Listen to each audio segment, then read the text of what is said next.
How's it going, everybody? Welcome to Perfect Reload Weekly, where we take a look back at the week in video game news. My name is Steve. Christian is off this week because we are joined by a special guest, Davis. Davis, how you doing? Doing well, man. How are you? I'm all right. So we just got done watching the Xbox Game Showcase 2023. So we're going to do a little bit of a format flip this time around. Christian's gone. We can do whatever the hell we want. That's right. No rules. Exactly. He complained about some goth guy taking his place. He's off at some AI protest. I was trying to get legs or something. I don't know. I am said goth guy. I will be goth techno boy till I die. Yeah. Yes. So we're gonna start off with our thoughts because that's what's fresh in our head. Then we'll get into what we've been playing this past week, and then we'll wrap it up with the news. Obviously, not a ton of news this week because the majority of the news has been the Xbox Game Showcase, Summer Game Fest reveals earlier this week. So that'll kind of dominate the conversation. There's a couple of things that popped up that were of interest, but Microsoft Game Showcase 2023. This was, I would say, very important for Microsoft because they have not had a lot of release dates for games. That's right. And not a lot of games, a lot of games announced, but not necessarily games that they've talked much about outside of Starfield, Redfall that already came out this year, and all that. So overall, what did you think of the show? I thought they had a lot of really good stuff. I think a lot of the games they showed seem really interesting. I think they had, I think a lot of the first party Microsoft stuff is pretty strong. They didn't really focus too much on like sequels or live service games. I think it was kind of the big common criticism of Sony's showcase. So overall, I think they had a really positive show. I think they had a lot of really good games that people care about. A lot of really interesting new titles. I think all their bases were covered, like, all the anime games, of course, it's my forte. They had, a lot of, the Bethesda stuff, I think looked really strong. So I think they kind of, touched all the bases, and a lot of this stuff is going to be on Game Pass. So, there's kind of no excuse to check out a lot of these games. Yeah. A lot of what they showed was announced day one Game Pass. Yeah. And that's huge for them. So I think that overall, really good showing, like really strong. And I think that I'm excited about a lot of what they showed personally. Yeah, I would say, you want to compare this to Sony's presentation. I think this was infinitely better. Yes. I think there was way more that I was excited about coming out of this. I went through, in between us wrapping up and us starting recording, I went through the list of everything that was announced and wrote down kind of like my picks. And I started to realize like I am writing down like a third of what they talked about. Yeah. Like this is like kind of ridiculous. Even with something like Summer Games Fest, which is platform agnostic, you're seeing stuff from multiple platforms. I think there was more stuff from this Microsoft presentation that got me excited than a presentation like that had multiple developers, multiple consoles, absolutely. The whole deal. I would say, obviously we'll see what Ubisoft does, but Ubisoft is only a publisher. Sure. They have their presentation tomorrow, today, the day that you guys are watching this. But I think Microsoft probably takes it for. Yeah, I would definitely agree with that. I think that they're just the sheer the diversity of the games that they showed, I think, was a lot stronger. I think they know like what. Where their strengths lie, I think. So I think they did a really good job. Definitely compared to Sony, which I think is leaning very hard into the live service aspect of it. Yeah. And that is a choice. But overall, yeah, I think that there's a lot of, I think a lot of the Bethesda fans are definitely, have a lot to sink their teeth into this year and leading into early next year. So yeah, super exciting stuff. And obviously Star Wars is going to be great. I think, really cool stuff they've shown. Yeah, I wish we maybe would have gotten a few more actual dates instead of, just saying, 2023 or 2024. That's true. But I get that. They want to play it safe because, you announce a date and then you delay and then you get, hammered in the press for having a delay. And, absolutely. So that I understand that. I would say that I wish maybe a little bit more was coming out this year, but at the same time, if I take a step back, it's like, man, 2023 is already pretty loaded. You can only handle so much more coming out the rest of this year. Yeah.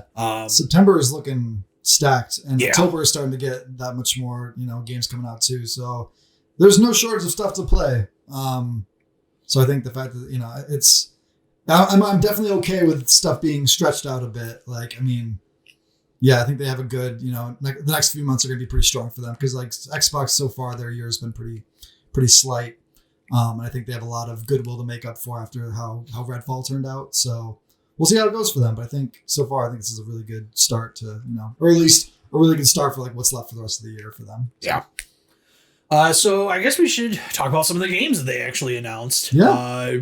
Anything jump to mind is, kind of what you got most excited about? I think of the games I saw, I think I'm most intrigued by Metaphor to Fantasia. That is the game that is coming out from the creators of Persona.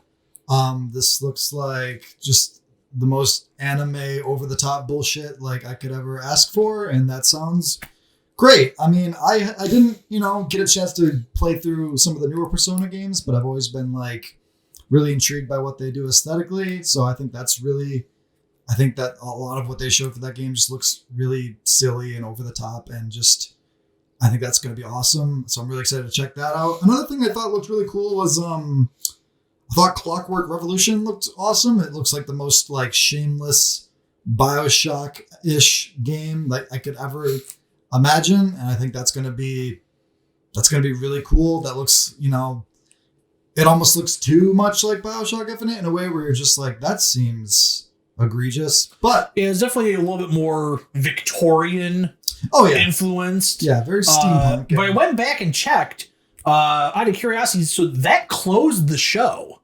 Really? That was their show closer. Wow. And I don't know if that means anything, because maybe in their mind that wasn't the show closer and the Starfield Direct is. Right, yeah. But to be honest, I mean, that is a separate live stream. That is a separate event. They did show a Starfield trailer in the middle. It was probably the last third of the presentation. That's true, yeah. So, yeah, Clockwork was the closer for Microsoft. I don't know if that's indicative of they feel like that's going to be a huge thing for them or not. I don't know. It didn't seem like the pedigree behind that studio was like anything that like was like super. I mean, was that the NXile studio who's making that? Okay, yeah. So yeah, that's I'm not super familiar with their back catalog, but like yeah, from what they showed, like that looks like, I thought that was super impressive showing, and I think that that game looks really like it'll definitely while we wait for whatever's next from the the creators of BioShock. Me and Judas will get released someday. Yeah. But I thought that was a really impressive showing, and I think that I was really intrigued by that. Another game I thought was looked pretty interesting was Kunitsugami: Path of the Goddess. Yes, I have that on my list. Yeah, that looks really. I'm always all about another like Japanese mythology based like action RPG. I played so many of those games in the PS2 era. All those kind of B games I thought were amazing. So seeing that is really exciting. I'm really looking forward to like what that game is going to be. But what they showed of it looked really cool. Yeah, gameplay looked I don't know, it looked, third person action hack and slash kind of thing. I assume you'll have powers and abilities. They showed one aspect of time slowing down a little bit, an area of effect thing going on. Yep. So I assume it's, it's Capcom. We don't see a lot of third person action games from Capcom anymore. Not so much. Yeah. Not at least on that scale. I mean, you get your Monster Hunters, of course, which are like the biggest cash cows for them. But like, some like kind of like more B game oriented action games, you don't see a ton of. Yeah. So I'm really excited to see what they do with that. I'm kind of a sucker for those like action RPGs. So we'll see how that goes. Yeah. Hi, Dave. Yeah, my dog is stole the stream and stealing the show. He is very excited that there is another person in the house. Well, I'm excited to see Dave. Yeah. Anything else spring to mind? Aside from that, like I thought Persona 5 Tactica looks cool. I think it's cool that we're getting a third Persona 5 game. Yeah. I enjoyed Strikers quite a bit. I thought that was a fun take on the Dynasty Warriors meets Persona 5 thing. But I do agree, I think that we're getting a lot of Persona 5 stuff, and I think they're really they're making a lot of it. So I think it's cool they're making another one. I think it'll be interesting to see how they handle, a tactical RPG. I like the look of it, the whole like kind of chibi look. I think they've done a few of games with that kind of look. Whether it was like the Persona Q games on the 3DS, I thought those games were pretty neat as well. So that'll be cool. That'll be a fun thing to just give it, a try out and see how they handle that type of gameplay. I like tactics games a lot. I've played a lot of Advance Wars this year, so we'll see how that comes together. So those are my big four. What were you into? So I had a pretty significant list. Yeah. So I think the show started off with Fable. I really enjoyed I really enjoyed the first Fable. Fable 2 was my favorite out of the bunch. I bounced off Fable 3, pretty quick. That wasn't really my jam, but Fable 2 I think that's a classic. Yeah. Starfield is, I'm super excited for that. Definitely. Starfield is going to be great. I'm looking forward to watching the direct on my own time, and I'll have my thoughts in next week's episode about Starfield once I get into the direct. Cyberpunk Phantom Liberty, the DLC is finally coming out. Yes. We were talking about in the stream. It's like, do I actually hope my save is still there. I reinstalled Gears 5 because I thought maybe we were going to get Gears 6 today, as I'd like to play through Gears 5 again, and my save was not there. Oh, really? So I'm curious to see if my Cyberpunk save is still on my Xbox, because I've since uninstalled the game. Just to save hard drive space after I finished it. I'm sure that game is huge by now. Yeah. I'm curious if I'm going to do that. Maybe I'll pick it up on PC instead, now that I have a more powerful PC, and play through it. Maybe play through it with mods, or I don't know, something like that. Or maybe just honestly, maybe play through it with cheats to just get a completed save game. File on there. It seems like a fun game with cheats. It'll be a good way to play through a good chunk of that game. Yep. I'm sure if you get powerful enough, that whole game feels like you're playing with cheats. By the end, I was cutting through everything. I played melee focused in that game. I did use those praying mantis blades that come out of your arms. Once I got those, I kind of stopped using guns. Nice. Do you use Contagion at all? Yes. Yeah. I never upgraded it to the point where it was like killing just everybody. But it would definitely take out, 5-6 people, at a time. It seemed super broken in a way that was looking like a lot of fun. So it's probably what I would do if I were to play through that game. I would definitely abuse that. Yeah. There's whole styles of gameplay to that game where you could just hang out in a corner and just hack people. Okay. You don't even really need to engage. But at some point you will, there's boss fights and stuff like that, guns of some sort. But I've seen people just be very passive with how they approach situations in that game, because you can really spec your character out, pretty hard in that direction. Yeah, definitely. So next on my list was Avowed, which is Obsidian's other RPG they are working on. So I guess I'll get into it. The two big glaring omissions from today to me were nothing from Coalition, so no Gears 6, and no Outer Worlds 2, which got announced last year from Obsidian. Instead, Obsidian showed Avowed. So I'm curious if Avowed's coming first, or what are they going to do with Outer Worlds 2? But Avowed is kind of, Obsidian stepped up to the plate after Fallout 3 and made their Fallout, which was New Vegas. And now they are kind of stepping up to the plate and making their Elder Scrolls. Yes. So this is kind of their take, which is interesting, because now under the whole umbrella of Microsoft are just the company that makes Elder Scrolls. Of course. Yeah. Definitely. But, hey, and also this does, this would be years in the future, I assume, but it, certainly opens up the possibility of, hey, do you guys want to make New Vegas 2?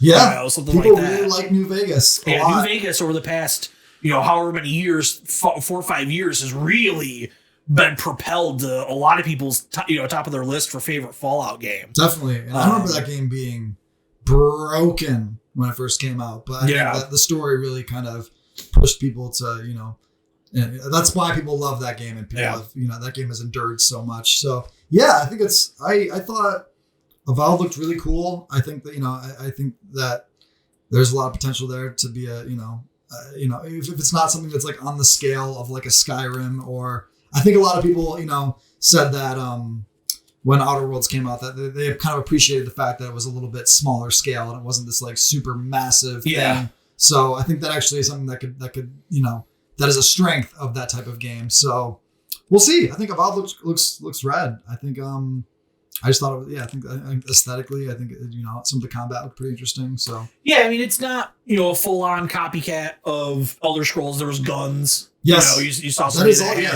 actual guns in there. Yes.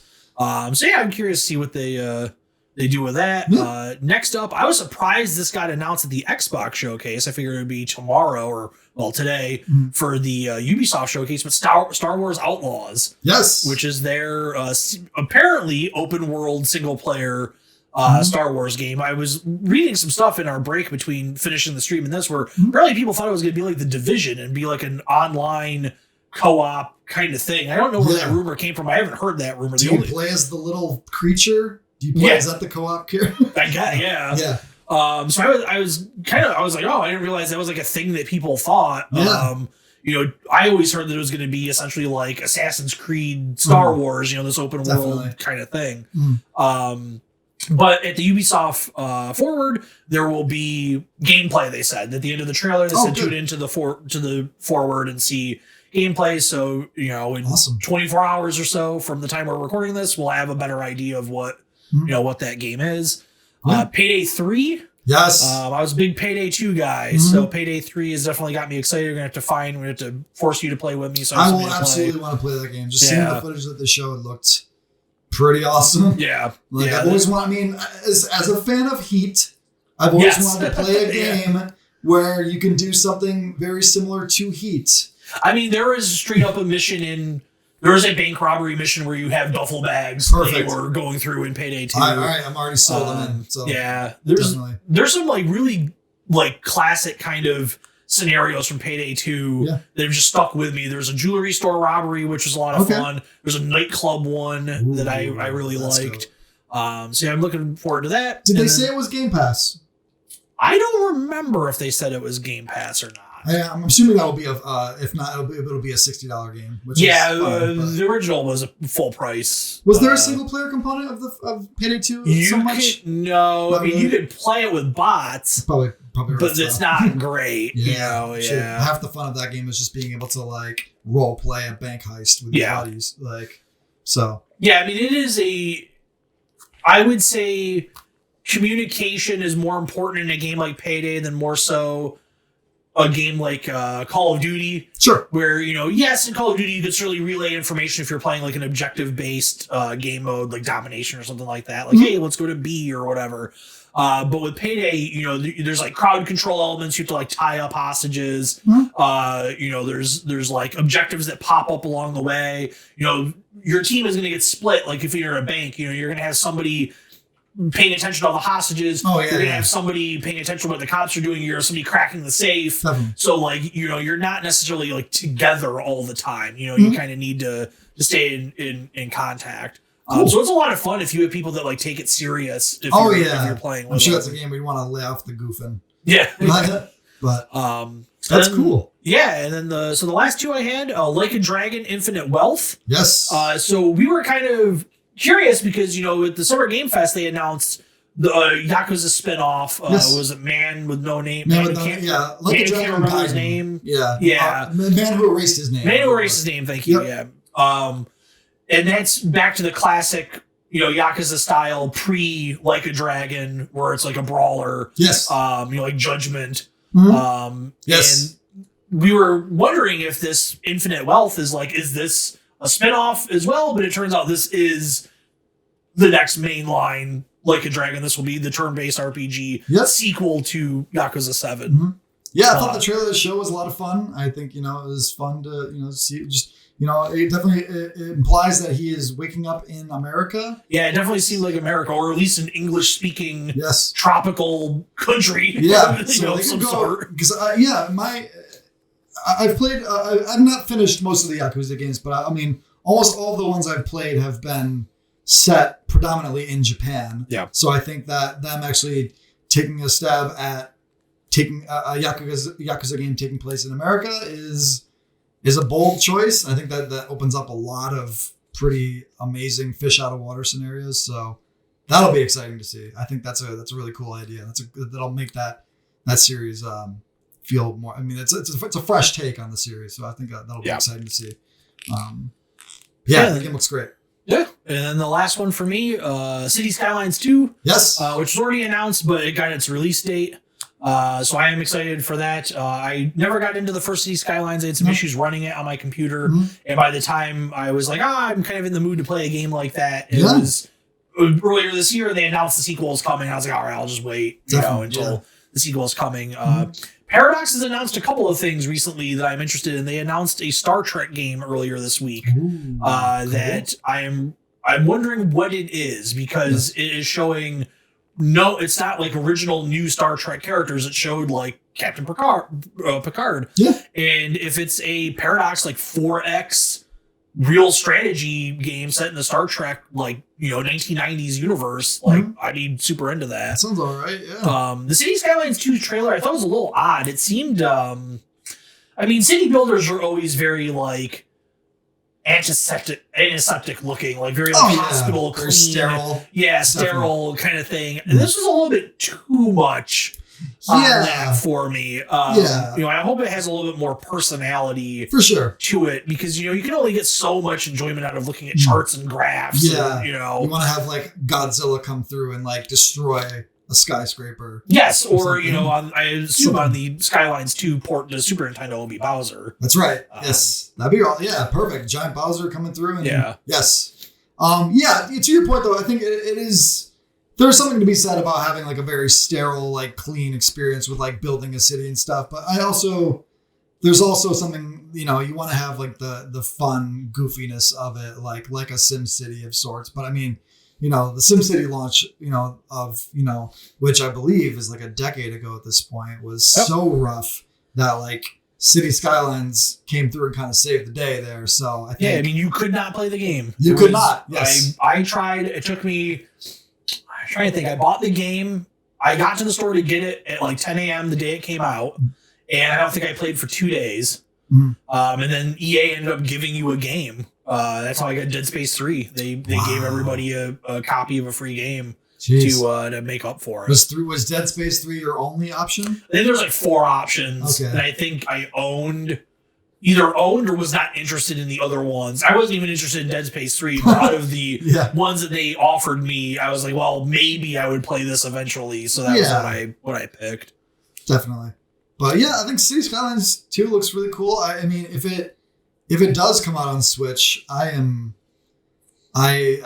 feel like we're getting, as we get into the later end of the Switch's of its lifespan, some of the Switch ports are starting to look real rough. Yeah.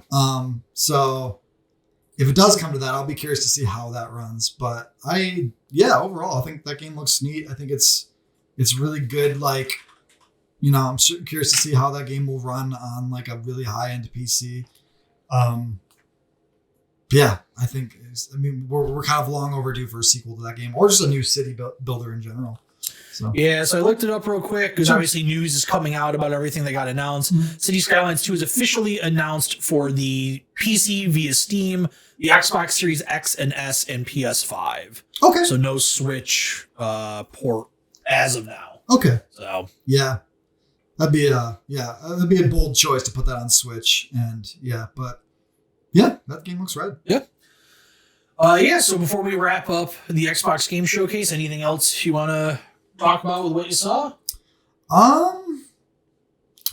That's kind of it. All the big stuff. It was. I'm a little bit curious about the Hexen shirt that Phil Spencer was wearing. I think that is. I wonder if he worked on Hexen. Yeah, he could very well have. Honestly, that's a good point. I didn't know that he was. I didn't know that he would put Easter eggs on his T-shirts in some of these showcases. Yeah, he hasn't done it a little bit, but he has done it before. So it looks like he's just a really big fan of Hexen. Okay. So, all right. I would happily take a new Hexen. I'll take a new Hexen. Yeah. Hexen was a cool thing. Take a new Arx Fatalis while we're at it. Sure. If we're talking that kind of game, first person, dungeon crawlers and stuff. Absolutely. Let's do it. Yeah. So. All right, so now we'll wrap up our thoughts on the game showcase from Xbox. We'll be back in just a moment with what we've been playing. All right, we are back, and we'll get into what we've been playing for the past week. And since Davis, you are the guest, that's me. What have you been checking out? So I've been playing the hottest release to come out of June 2nd. This is a sequel that everybody was like super looking forward to. It's the talk of the town. And of course I'm talking about We Love Katamari Reroll plus Royal Reverie.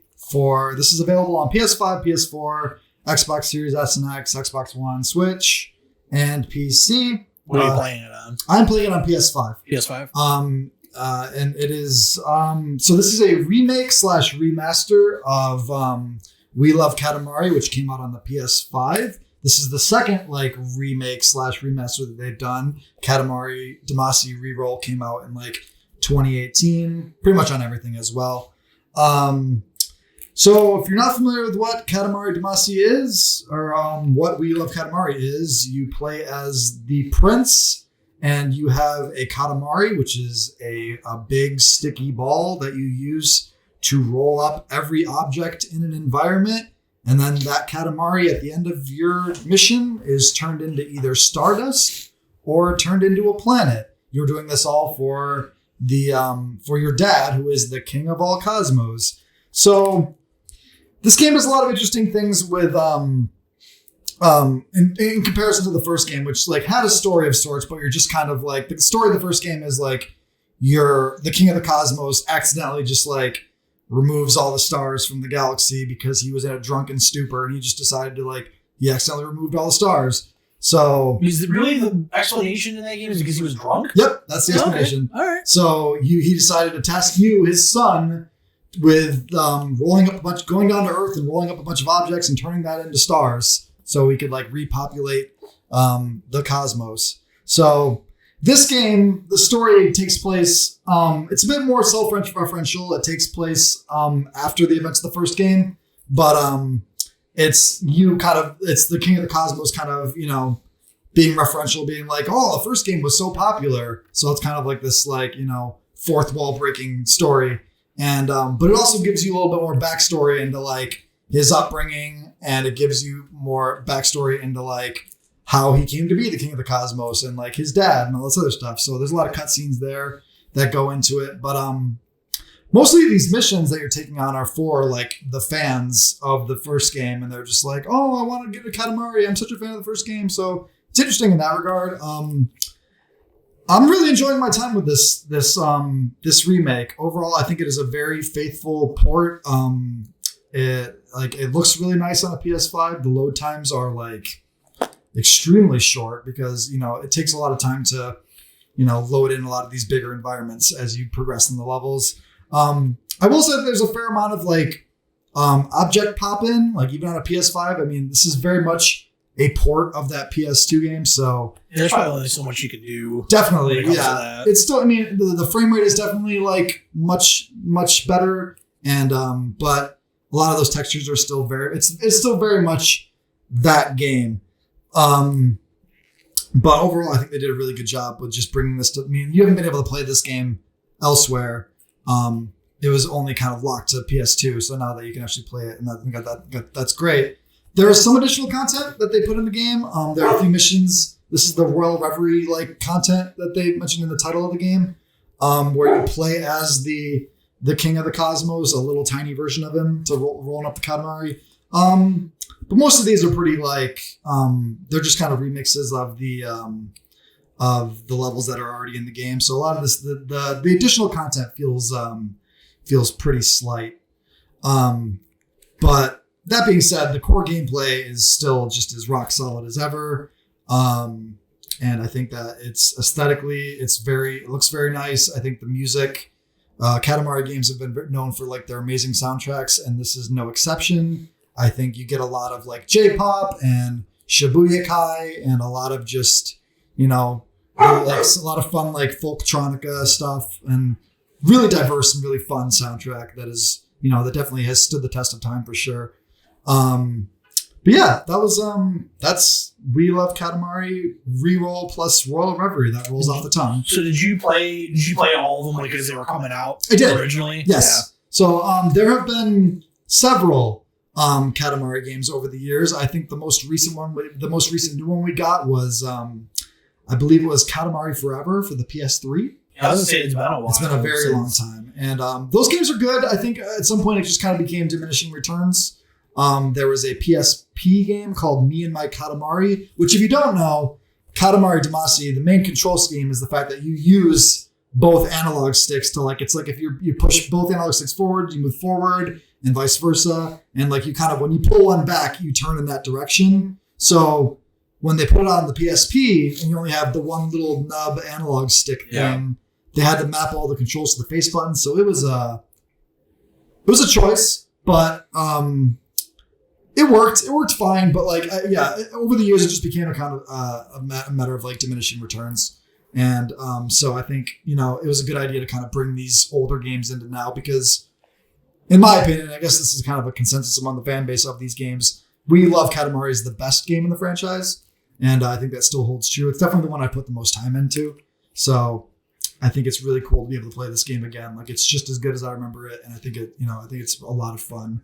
I think it was a choice to put it out on the same day as Street Fighter 6. I mean, they're wildly different. Absolutely. Games that are going to. I mean, I'm sure there's some crossover with people that bought both. Oh yeah, definitely. If I could afford to buy both, I would have. But that game is great. I highly recommend it. I think it is. I mean, if you can play, I'm sure it runs fine on a Switch, and I'm sure it runs fine elsewhere. It is not a taxing, demanding game. And the only Katamari game I ever played was whatever the first time they remastered a few years ago. They put it out on the Switch. I played it on that. Oh yeah, that's the only time I ever played one. I only played it for like an hour. Yeah, it's fine. It's just I don't know. It seemed like I was just going to do the same thing, kind of rinse and repeat. Oh yeah, it definitely comes that. You see a lot of they do make a lot of like they build on a lot of those concepts introduced in the first game and the second one. Like I think they make the Katamaris get a lot bigger and you start, there's like a fun mission where like you're rolling around a sumo wrestler and just picking up stuff like the Katamari becomes a sumo wrestler. And then there's missions where you're just rolling around. I mean, but fundamentally the gameplay loop is still more or less the same. I think they do, fun things with like giving you specific missions, but anytime that game kind of tries to force you to like only pick up one item, that's when a lot of that stuff kind of falls apart. Because that game is definitely not something that's like I think anytime that game tries to introduce anything that requires precision, it's just because that game just is not. It's not about precision. It's just about like I'm going to roll this thing around and catch what I catch, and it's all just kind of silly and I think it gets by on that. Like it's definitely a thing that if the controls take a little while for them to click with you, and like you either just you enjoy that or you don't, or you're just constantly fighting with it, but definitely clicks for me. So. Awesome. Yeah. Great game so far. Yeah. Did you play anything else? I did. I've also been playing a game called Amnesia The Bunker. This is available on Xbox and PC and PS4. Not PS5, just PS4. It is available for $25, but it is also on Game Pass. So I think in that regard it is well worth checking out. So this is the fourth game in the Amnesia series. The Amnesia Dark Descent came out coming up on, I want to say like 10 years ago now, but they've also put out a sequel in the Amnesia series back in 2020 called Amnesia Rebirth, which I didn't play a ton of. The game had some issues at launch, so I just never went back to it. But so this is a new game in that series. This is a first-person survival horror game. None of the games are like connected story thread-wise, but they all share a lot of gameplay fundamentals that are similar. So this game it's set in World War I, and you start the game off you're literally like running through a trench in Germany. You're kind of just like outrunning German soldiers, and this is like this first opening area is just kind of like to introduce you to the controls of the game and like some of the main gameplay mechanics. But you're going through. Eventually, you get you get separated with one of your friends, and he ends up in like a bunker or not a bunker, in like a crater in the ground that was like made from a bomb. And you go there and you basically lift him up and try to get him out of there. And as you're doing that, you get attacked by German soldiers, and you black out. And then the next scene, you wake up in what looks like an underground American like army base, like you're like in a hospital bed. And like, so as you're wandering through this area, you come across one of like the last remaining soldiers who tells you that like, yeah, like this bunker has basically been abandoned by, it's been abandoned by all the previous soldiers. They basically just like left us to die. So, and like, there's a monster that's been going around here trying to like, been killing everybody. And like, they blew a charge to like block us all in. So the only way we can get out of here is you have to like find dynamite, and you have to find a means to blow the dynamite so you can blow the hole out of this, this bunker so we can get out. So he tells you to go find this stuff, like go search around the bunker to find this stuff. And meanwhile, there's a monster that's, kind of stalking you. So the main mechanic of this game that they introduce is that there's a gas generator that keeps the lights on, because the monster only is willing to hunt you like when it's a complete darkness. So one of the first items you find is it's like a little light, like circular device that you charge it by pulling a string on it a few times, and it gives you like a light source for, I want to say like 30 seconds.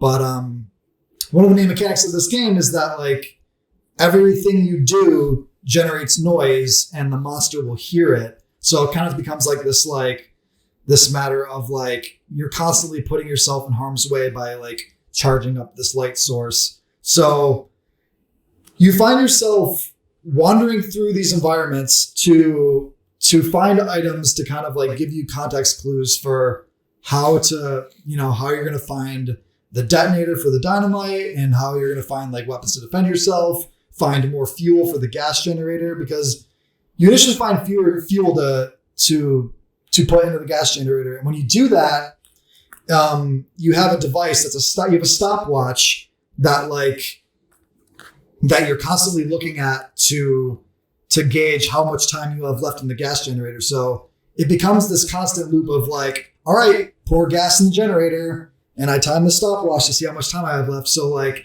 you have a button that's assigned to just like look down at your stopwatch. And so you're wandering through this environment like while the lights are still on, so you can find items to like progress through the campaign. So like if you just like find yourself in a situation where like you don't have another container of gas to put in the gas generator, you're kind of just boned. So you're just like stuck in darkness, being like, all right, I have to like find a way to just kind of navigate the darkness while this thing is stalking me.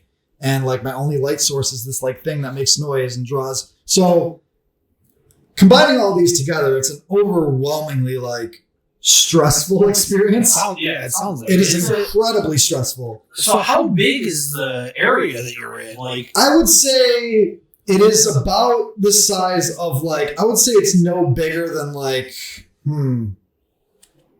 it's pretty small. I know that like I haven't finished the game yet. There are areas that will start to gradually open up. You're looking at about the size of like an average, like let's say like a Kinney drugstore, like a convenience store, like that kind of size, like or like a pharmacy. Like it's not a big area, but like it feels small because you're just kind of like, or it feels like you're constantly on like a timer. You're constantly just like, you can't like stop and look at stuff because you're just like, I have so little time left to like before the lights go out. So I have to make sure that in these voyages out, I have to find a gas tank, a container of gas to pour into this generator. So it is this constant like risk reward pull of gameplay loop. And just like, I know that, the farther I get into it, I'll find more items, but like, it is incredible. It is very scary. Like this is probably one of the scariest games I've played since like Outlast on the PS4. And like, I mean, the scariest game I've ever played to this day is still like Silent Hill 2. Yeah. But it is scary. I think like one of the things that the game does very well is I think the lighting looks really good. I think it does a really good job of like, you're constantly just like, everything is just like, you're not, even when the gas generator is running and the lights are on, you never quite feel like, you still feel like it is dark. Like it is very like, there are pockets of light, but like, and then the thing that, you know, your little light device that they give you is, it's kind of like your best friend. Like it's the one thing that's like keeping you like, you know, being able to see, because when the lights go out, it is dark. Like you can't really see, you can barely see anything in front of you. So I think another thing that the game does really well is its sound design. This is a game that it kind of encourages you, like when you start to play with headphones, because you're constantly hearing like the sound of just like creaks in the wall. You're hearing the monster like ever kind of just like growling and like ever so slightly in the distance. Like he never feels far away. So is it like explicitly told that it is in fact a monster and it's not like a yes. like a German soldier? It is in fact a monster. You do see like as you go. So when you first run into your this happens in the very early moments of the game that kind of introduces the mechanics. So it's not really a spoiler. When you run into the soldier, one of the only other soldiers that you see when you first get to the bunker, he tells you that like, you know, I got attacked by this monster and I don't want him to kill me. So please just go to the pantry and get bullets to shoot me in the head. And I'm like, okay. So I went to the pantry to go get the bullets. And as I'm turning around to go walk towards him again, you see the monster grab him and take him. Okay. So, and as you're walking through this environment, you see a lot of like, you see several holes in the wall, like down at like your knee level. And you know that he's using those holes to kind of just like worm his way through that. So you do see the monster. And my understanding is that you learn more about what the monster is as you progress through the story. And like, cause like a lot of the things that you pick up are actually journal entries from some of the soldiers. And that's kind of like their world building. And I think a lot of that stuff is written really well. And I think a lot of that stuff is handled really in a really smart way to kind of like build the story without just like throwing a bunch of cutscenes at you. But you do see the monster and, but even when you see him, like it's still very dark. So they do a good job of like, not just like, you never fully see him for very long. So I think that in terms of like the scariest things being like what you don't see, as far as horror tropes go, I think they do a really good job of like making him feel like a very real, constantly present threat. And you never really feel like you're never equipped to defend yourself ever. Like you're lucky to run across like a bullet or two. Yeah, that's like a big thing. And like, I know like the first Amnesia, there was like no combat. Yes. And the combat that is here is like, you'll come across a flare gun. I noticed that there's a locker room in there that like, there's a series of combinations that you kind of like find throughout, and all those combinations are attached to a name.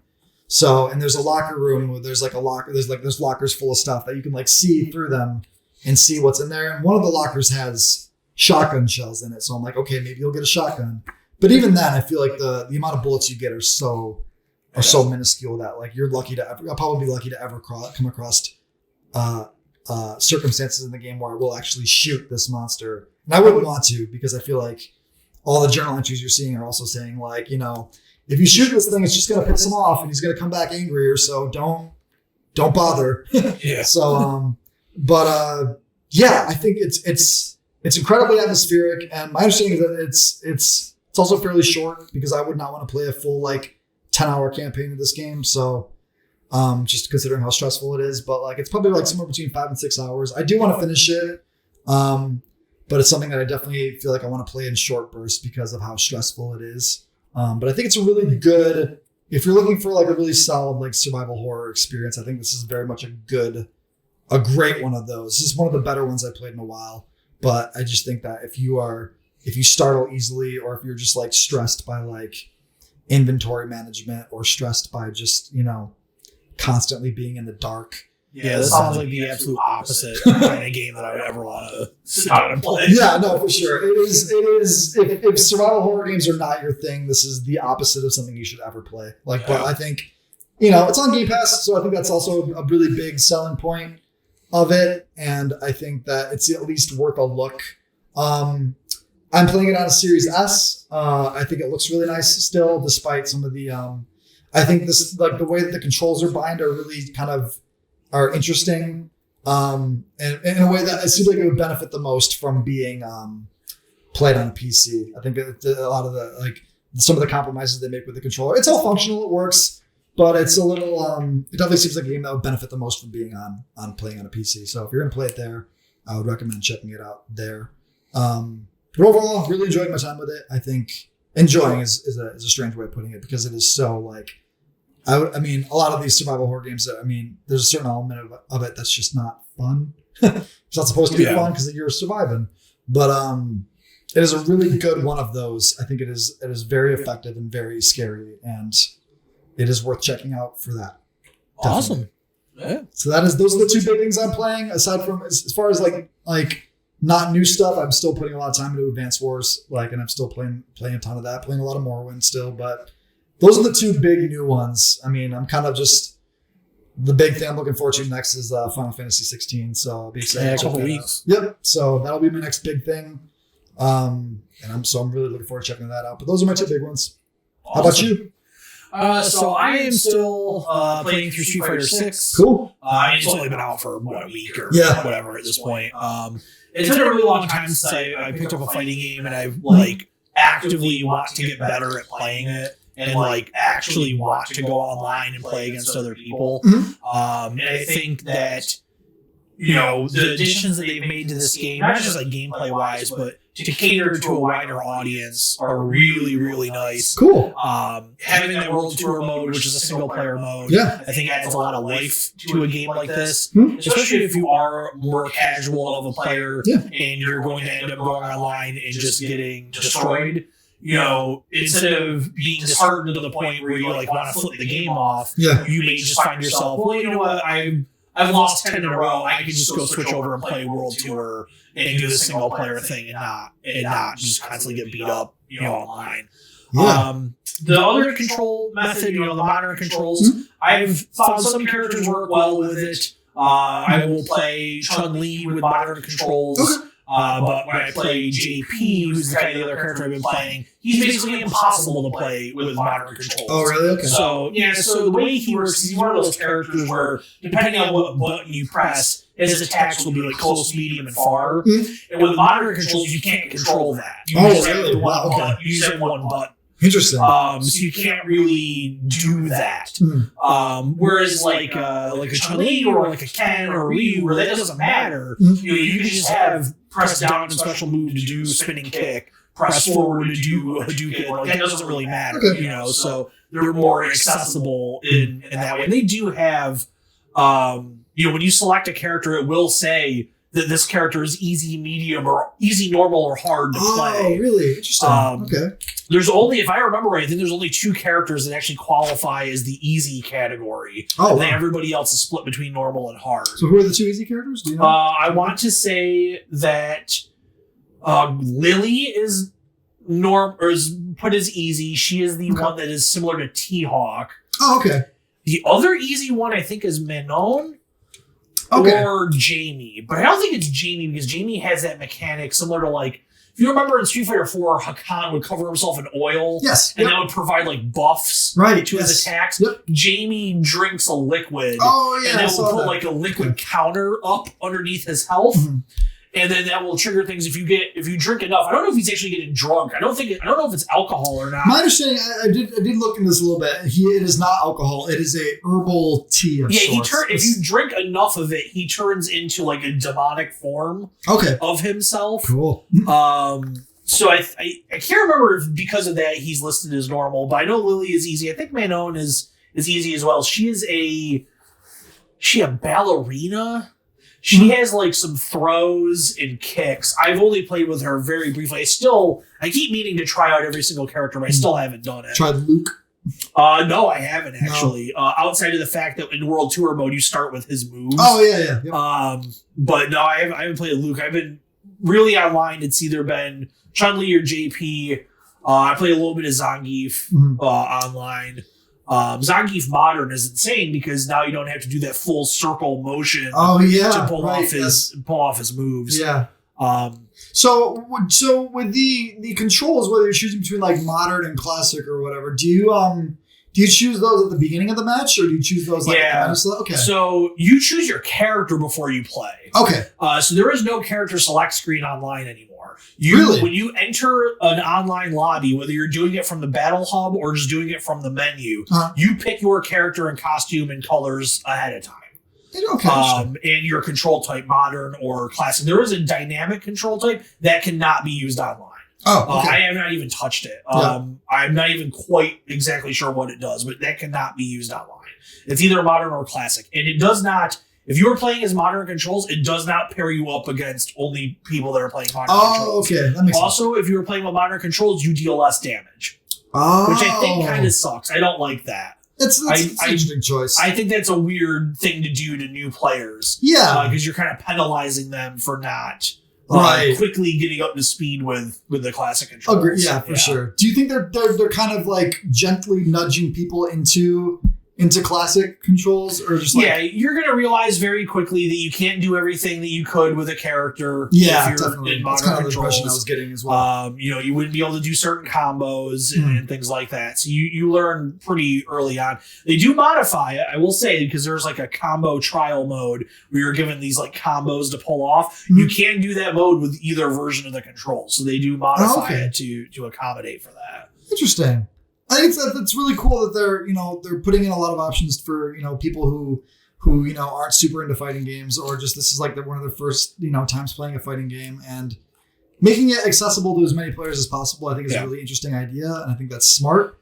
But I definitely you got to find a way to balance that out and make it so hey, these controls are easier, but there's you're gonna have to kind of sacrifice some of the more finer abilities to like dole out damage, or just the some of the finer points of like how to you're gonna have less control over combos. Yeah, which I think it's really good to think you can't just make fighting games just for the FGC anymore. You have to kind of branch it out. So Mortal Kombat changed things with having that narrative story in it. Yes, you got to have something like that. And I think what Street Fighter came up with by not just copying them and doing this, movie-like story by having the single-player World Tour mode, I think is a really nice alternative to that. Yeah. Have you made your own created character yet? Yeah, I've been in the World Tour. Yeah, I'm probably like 3 or 4 hours into World Tour. Okay. I kind of stopped playing it a little bit to just play online. Yeah. But yesterday I played a bunch of World Tour, and I played a couple hours not last night, but during the middle of the day yesterday. And how's the character creator? It's very robust. Is it? Cool. I will say you're very limited for clothing for the first few hours. So actually my guy is wearing a leather jacket and just underwear. Sure. Because I hate the stupid sweatpants they give you with a passion. Oh yeah. But I have not been able to unlock other pants that are decent. Are there like in-store shop or in-shops? In-game stores? So there's 3 different currencies in the game. There's Zenny, which is earned by playing World Tour mode. Okay. And you can use that to buy clothing and whatnot. There is drive tickets, which you can use to buy costumes and colors for the regular characters in your online modes. Okay. And then there are fighter coins, which are purchased with real money. Okay. And those are also used to buy costumes and whatnot. The game is microtransaction to hell. Sure. It is, because it is a fighting game, it's obviously all cosmetic. Yeah. I spent $5. Sure. I bought $5 worth of fighter coins so I could unlock the alternate costumes for the characters that I am playing as online. So for the original characters, all of their custom or their second outfits are just their Street Fighter 2 outfits. Oh, cool. And then, so they're the classic outfits. And then what they did was for the new characters, obviously they wouldn't have classic outfits. They instead have classy outfits. Sure. So they're very like fancy clothes and all that. So interesting. That's kind of what they did with it. That's an interesting way to handle that stuff. I mean, so do you feel like you're enjoying most of your time with the World Tour? Do you think it's a good way to like implement like a single player experience? Because I know that the single player experience in the previous game was like non-existent. It's just arcade mode, right? Which is in this. There still is the arcade mode in this for each character, where you get a character ending. So World Tour. So I'm playing it on mute. Okay. And I am using it to either listen to music or listen to a podcast or have a show on my phone or whatever. The writing is pretty bad. The voice acting is pretty bad. Yeah. The story is like whatever at this point. You know, it's like kind of nonsense. But it is a great way to play like a variation on Street Fighter. I don't know. It's this weird kind of thing. It's like its own thing. It's so bizarre. But it's so silly. It's not taking itself seriously. Well, it's like, yes, very much so. But it's also like, it's not big enough of an experience that this could be a $60 or $70 game. Oh, sure. But it's big enough to be like a draw to buy this game. Oh, yeah. You know, so it's kind of like this weird middle ground there. But I am enjoying it. Yeah. But I imagine most people are going to, you know, it does end, you know, at some point. It's not super long from what I hear. So, you know, obviously from there, you can continue on with the avatar that you build in World Tour, and then you can go do avatar battles. So instead of playing with like the cast of characters, you're playing as your avatar. Then I haven't touched because I'm so low level still that, you know, it'd be kind of pointless to do it. I've seen some of the abominations that people have made. I mean, it gets weird. Magical. Some of the stupid stuff you can make. You can spend currency to redo your character. Okay. Which I did because when I was making it, and I made it on stream, and it didn't seem like I made a guy that was too weirdly proportioned, but I did because every time I would try on clothes, it wasn't like clipping, but I was like, this just doesn't look right. Like, this just looks weird, you know? Yeah. So I spent like my 50 in-game currency. It wasn't money that I had to, maybe it was. It actually might have been real money that I had to spend. It was 50 out of that. So it would be like the equivalent of 50 cents, I guess. Okay. And I did that just to like fix him so he doesn't look so stupid, you know? Yeah, I imagine they would run into a lot of issues with like just, you know, if you're depending on like how you spec out the design of your character, like running into a lot of hitbox issues, and also just making it so like all the clothing and stuff would be compatible with every type of build. Like I imagine that being really hard to do, but I think they seem like they've done a really, you know, a good job with you know, giving you a lot of options. Like all the stuff I've seen, like it seems like, you know, once you start unlocking stuff by playing through the single player, it seems like there's a lot of really good cosmetics that you can get for your character. I think that's. I think I would have a lot of fun with that character creator and just like making something just. Yeah, I mean, if I wasn't on stream when I was doing it, I probably would have spent a little bit more time. Oh yeah. But I mean, I whipped up something I was happy with in 15 minutes, or you know, whatever it is. So after that, I played a little bit of Halls of Torment. Okay. Have you played Vampire Survivors? Yes. Okay, so it is Vampire Survivors. Yeah, so it's Vampire Survivors. Okay, cool. You can choose to have it auto attack for you, or you can choose to manually do it. You can also choose to have it aim automatically, or you can aim manually. I chose to have my manual aim, but have it auto attack. Okay. So it's a little bit of variation. So it looks like a 90s fantasy CRPG. Like it looks like Diablo 1. Oh, nice. Even to the point where it has like the red ball of health. Oh, really? Nice. That's cool. Is it like kind of like the whole like the old PC game aesthetic as well? Yeah. Or? Okay. Cool. Yeah. Nice. It's not good. Oh. It's pretty boring. Oh, that's a shame. So you'll understand this because you play Vampire Survivors. So like you kill an enemy and you collect like that gem, right? And then like every time you level up, you unlock like a new weapon or a buff or whatever, right? Okay, so same mechanic here, only you're never ever unlocking a new attack. Oh. It's only like buffs. The only way to seemingly unlock a new attack is to either beat like a boss character or find like these treasure chests in the world. Okay. So you're just spending way too long with the same weapon. And it just takes forever and it just gets boring. That's a shame. Like it's just not changing enough. And that's kind of like what you expect with that genre is to have it constantly it's that instant satisfaction, you know. It's that same thing that like triggers in your brain when you hear the guitar riff when you level up in Call of Duty. Like you feel like you've like accomplished something or achieved something. So what are the buffs? Don't like make your weapon like don't like they evolve do your weapon, or just they do, but like not enough for it to feel like a new weapon. Yeah, I mean you're just stuck with like the sword slash or like the archer firing an arrow or whatever. You know, in Vampire Survivors you're getting like shit spinning around you or like random stuff happening. 5 weapons at once. Like it's just not happening with this. That's a shame. You know, you're fighting just a lot of skeletons, a lot of just weird. There's these things that kind of look like scorpions or whatever. I played I don't know, a half hour of it, which was like enough for like 3 runs. Okay. I played the 2 different classes that I had available. One was just a guy with a sword, one was an archer. And then after that, I uninstalled the game. Is it so? It's on PC. It's just on PC right now. Yeah. And how much is it? Like $4. Okay, so it's about the like same that. as those games usually end up being. Yeah, it's not much. Yeah, as far as like ones of like one of those that has really kind of caught on or done something as interesting as Vampire Survivors, I feel like the ones that have done something like kind of new and novel have been very scant. Like there's been a lot of those games.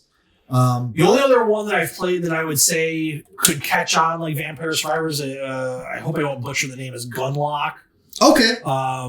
Who shout out to that developer, that guy rules. He had helped me with some stuff. That guy is super awesome. Good. He and I had this like DM thread on Twitter going for like 2 days when he was trying to like help me figure out why the game wasn't working and send me a dev build of the game. Well, that's cool. That's awesome. Log my errors. That's great. I mean, having devs that are that like transparent with their players is amazing. And it turns out it was my fault. It was nothing to do with this game, but I felt like an idiot afterwards. So, but the fact that he was willing to go above and beyond to do that, that's awesome. Yeah, that guy's super cool. I'm not just saying that this game was good because of that. This game was genuinely a nice twist on the formula. But I've tried, I don't know, 5 or 6 of these at this point.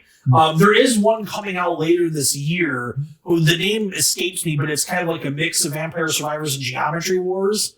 I've heard of this. Yeah, the demo came out on Steam, and I played it, and it was really, really good. Yes.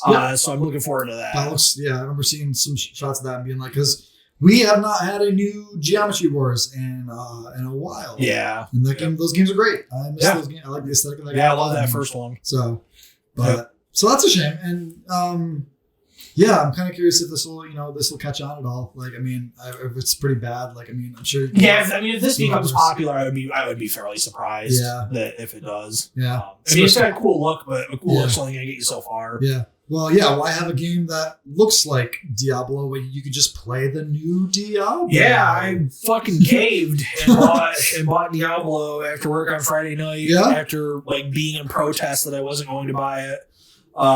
So I love Diablo. I grew up with Diablo. I remember when Diablo 1 came out, and I was too young. My parents were like, absolutely not. And then by the time Diablo 2, Diablo 1 came out like 95 or some shit like that. My parents weren't buying me games. At that point. I mean, I didn't get my first video game system until 97. Wow. So I didn't, I didn't grow up with video games. I went to like babysitters or whatever that had video games. So we didn't have video games. It's not like my parents were like anti-video game or anything. I got my PS1 in 97. I got an N64 in 98 for Christmas. And then after that, like I bought my Dreamcast at launch, bought my PS2 at launch, but when Diablo 2 came out, that was a really big deal. Yeah. And I went to the store, we got Diablo 2 like the day it came out and like fell in love with it. I played a shitload of Diablo 3 by myself and with other people. Played it on PC and console. Cool. It was great. But with Diablo 4, like the beta comes out, I thought the beta was fantastic. Sure. I didn't want to play too much of the beta because it was going to, your progress was going to reset and you were just going to have to play all of that over again when the full game came out. Yeah. But it was the live service aspect that was like really putting me off of it. I'm just not a live service person. I feel like I can't keep up with them. I feel like I'm going to miss cool things. Yeah. So once the game actually came out a few days ago, or maybe a week ago at this point, people actually started playing it and they're like, it's got the live service trappings. You don't necessarily have to interact with them. You can have a perfectly pleasant experience with this game just playing it by yourself. and you can just, when you finish that story, and you just want to be done with that game, you can be done with that game. Or if you want to continue on and, eventually get into like whatever the battle pass brings and the monthly updates and all that stuff, like you can do that too if you want. Mm-hmm. You're not going to really feel like you're missing anything if you're just playing the single player. So they're all right. Yeah. So I decided to pick it up and sit down and play with it. And, got through all the stuff, got through the portion I played in the beta. So now I was finally facing fresh content. And, the game it's unbelievable. Oh, you like it? It's fantastic. That's awesome. I had to force myself to stop playing it yesterday to play some Street Fighter. The best. I feel like people have been bouncing back and forth between those two. I know very different types of games, but like this is two very good games to bounce back and forth between. It's also, I'm sure a lot of people would consider this sacrilege. I'm playing it on mute and just using it to listen to my podcasts and all that stuff, and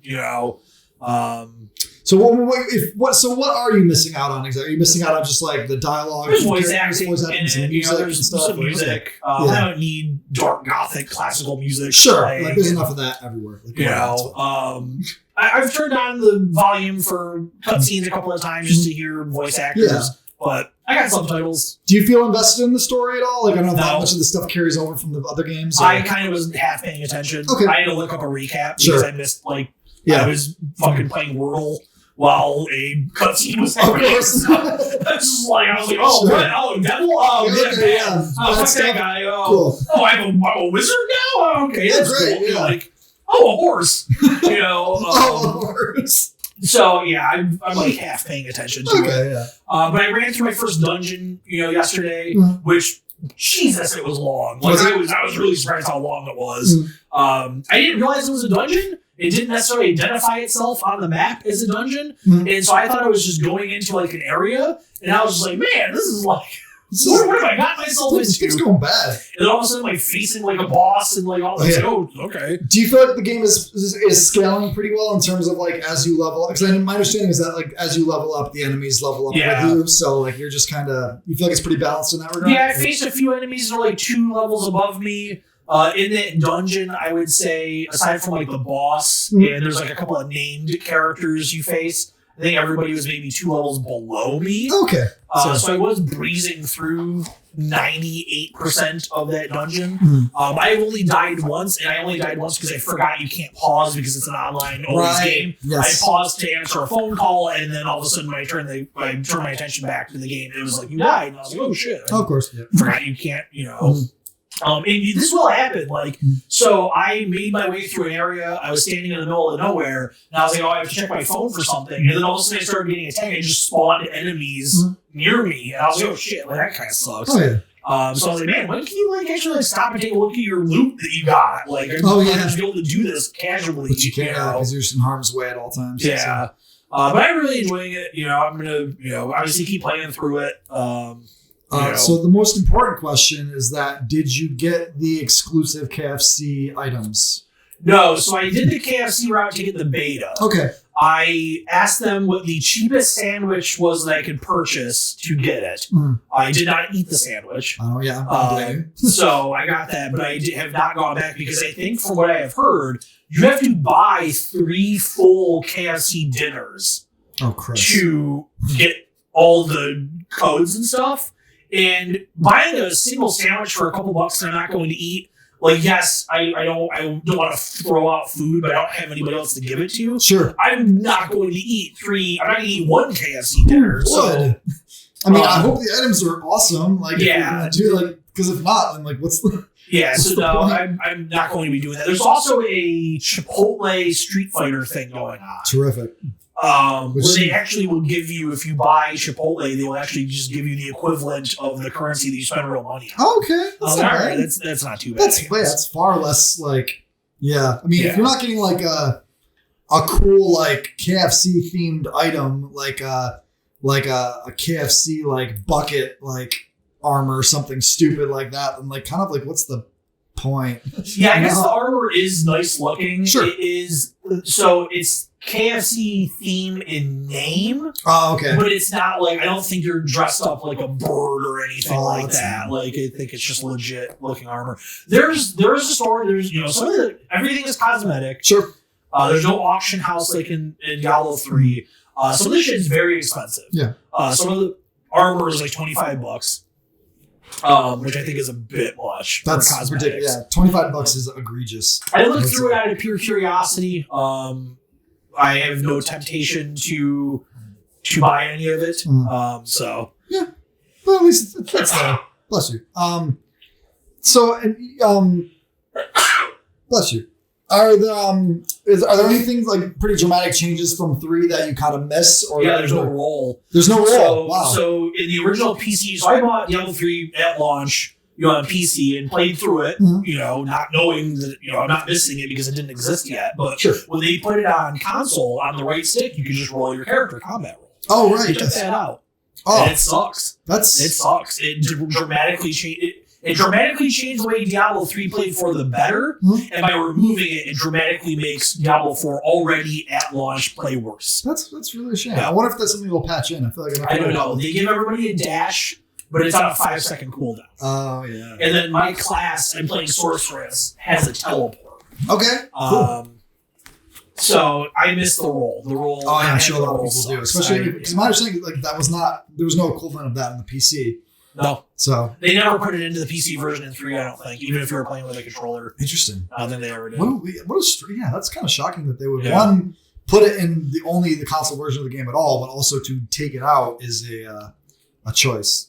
Yeah. So that's unfortunate, but it looks nice on PS5. It runs well, like everything. Like it looks good. I tried buying the Xbox version because it seemed like the Xbox version actually did run a little bit better. Okay. But when I got to the store, they were out of Xbox. Oh, okay.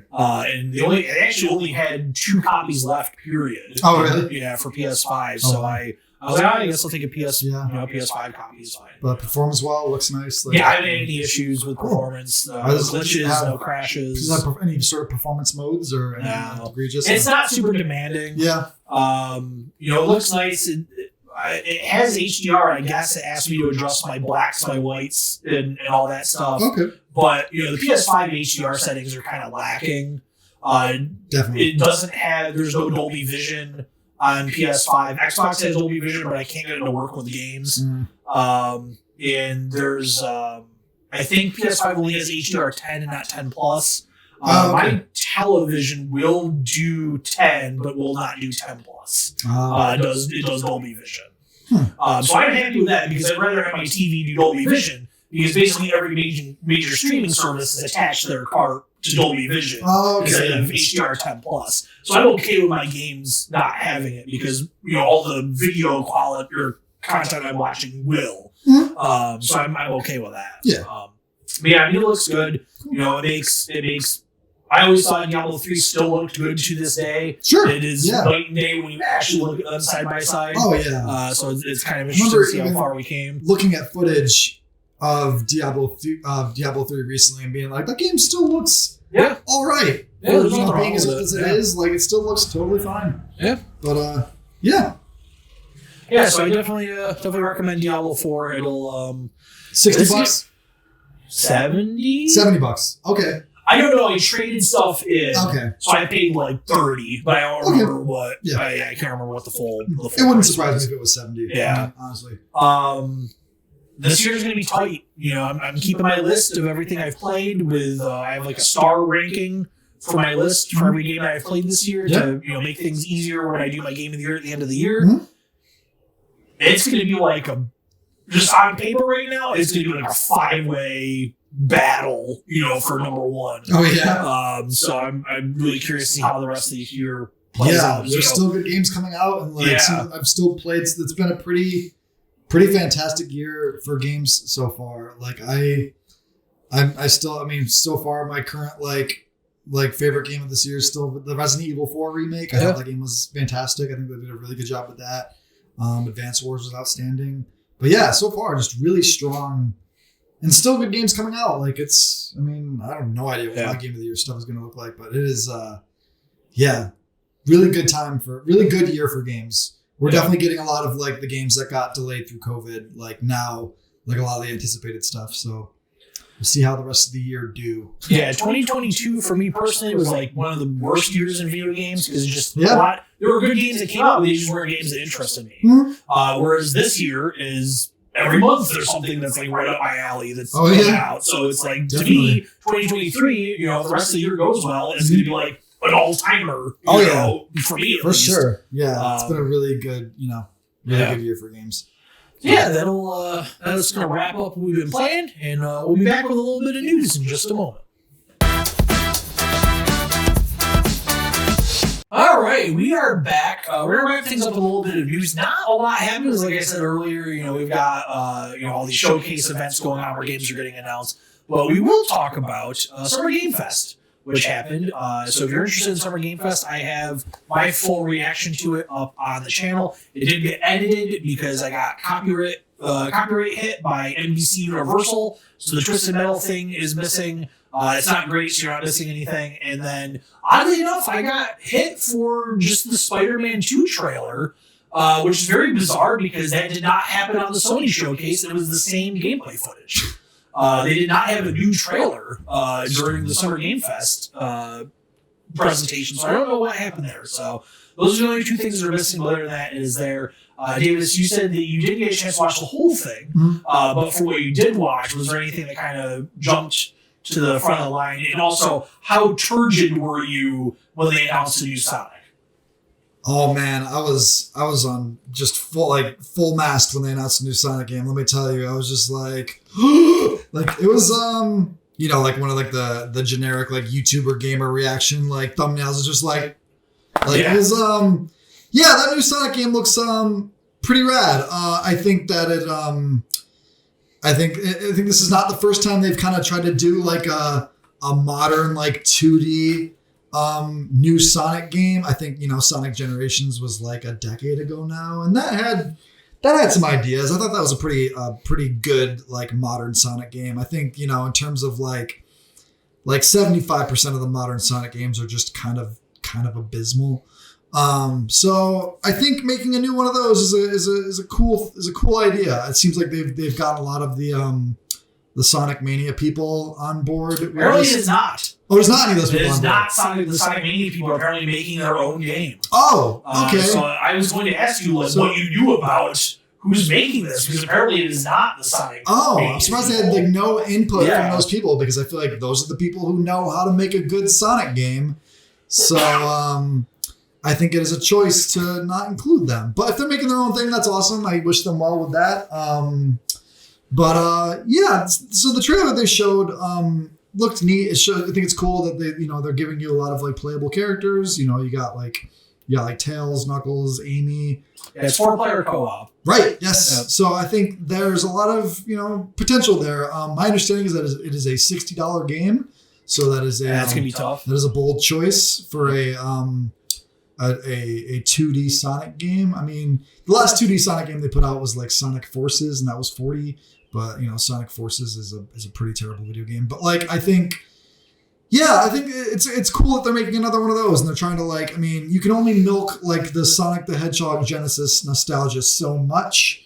They did a lot of that with Mania, but Mania was a $20 game. Yeah. So they were able to get away with that. And, Mania is still like one of the best, the most like positively received Sonic games of the past, 15 years. Frontiers had a lot of really cool ideas too. Sonic Frontiers, I think, was a really interesting game, and it had some, that was also something that was very well received in a lot of ways. But, I'm curious to see how this goes. I will obviously probably be playing it. I mean, even if it's $60, I'll just kind of bite the bullet and play it. I want to be able to, I want to see what it is for myself.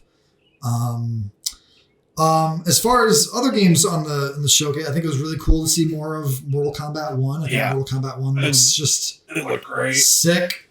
At what point, they're starting to go way. They probably did this with the last game. I didn't play a ton of Mortal Kombat 11, but the fatalities that they're showing are extreme in a way that, like, for somebody with a pretty strong stomach, I am starting to like recoil in horror at some of what I see.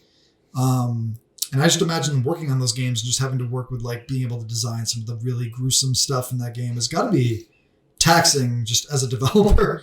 Yeah. But that game looks really cool. I think the fighting looks fantastic. I think some of the things they showed with having the characters from like the old Mortal Kombat games like kind of popping into the background and do some assists, I thought was really neat. And had a lot of feelings of nostalgia there. So yeah, I think that game looks fantastic. I think it's going to be a really good one of those. Yeah, it's going to be a strong year for fighting games between definitely. This Street Fighter 6 is already out and doing really well, and then Tekken apparently is also coming out later this year. That's true. Which is actually, I guess, kind of surprised now that we're down to just really the Ubisoft show. We didn't see anything with Tekken. Yes, that's true. Showcase events. Yeah, so, that is true. I will be curious to see like if we do get a date for Tekken at some point. I thought Lies of P looks really cool. I mean, I've been really excited about Lies of P for like over a year now. Like this is the new Bloodborne Souls-like that is based on Pinocchio. They put out, this is like the second or third trailer they've put out for it. The second or third. It was definitely the most detailed trailer, I think. For sure. Yeah. And we finally got a date, which is awesome. It is coming out in September. So I'm very excited for that. There's a demo I have not played yet, but I kind of want to go into that game as blind as possible if I can help it. But this definitely seems like they're on the right track, and a lot of the impressions I've heard of it have been very positive. It is very difficult, which, I'm drawn to difficult video games because I'm an insane person. But so there's that. There's I thought the Sandland game they put out, which is that is the game from Akira Toriyama, creator of Dragon Ball Z. This is based on a manga, a 1-volume manga from the year 2000.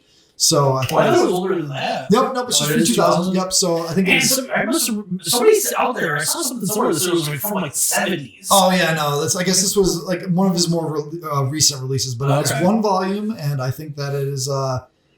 The footage they showed of it looks very Blue Dragon-esque, which, I mean, obviously with like cell shading and stuff, but I mean, Blue Dragon I thought had some really cool ideas, but I think having a new game that he's kind of at the helm of is exciting. I thought that game looked really neat.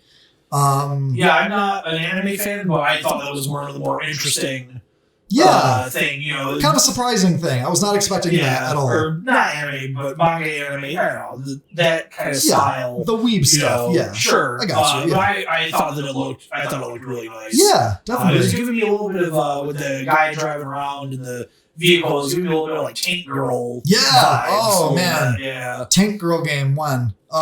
Someday. Yeah. Who's thinking? I mean, no one talks about Tank Girl now because why would you? But like, Tank Girl is one of my favorite friends. I love that comic a lot. So there's that, and then there's I thought Space Marine 2 looks cool. Yep. I really like the first Space Marine. I thought that game was a lot of fun. I think it was a really, looking back on it now, I think that game has actually aged better than I thought it would. It's a good third-person shooter. It felt kind of old school at the time of its release, so I think this game is kind of trying to harken back to a lot of that same stuff. So that game was very much you're going to make a Gears of War clone.